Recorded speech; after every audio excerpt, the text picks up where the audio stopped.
Today we see how to use conditionals. Let's start by importing a guy. If we play, this is just a guy working on his laptop. Now let's add two backpack items, a pen and a lighter. We can see the uploaded items here. So we have a pen, here we go, and a lighter. Now this scene has allow item selection enabled, so when we play we can both use the pen or the lighter, but we don't have any action set yet.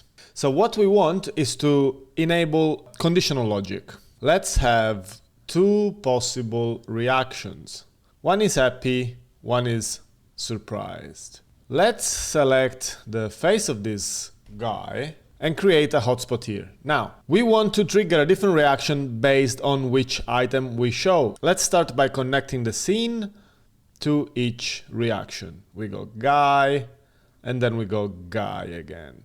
Now, these two are red. There is obviously an error. The system doesn't know which scene to connect when we click on guy. It can't possibly send us to both. So we want to define the logic. So we click on the connection and we define a condition. If I'm holding the pen, the guy will be happy. If I'm holding the lighter, the guy will be surprised. This way, the same click area will lead to different outcomes based on the connection. But as you can see, there is no link that connects with holding nothing.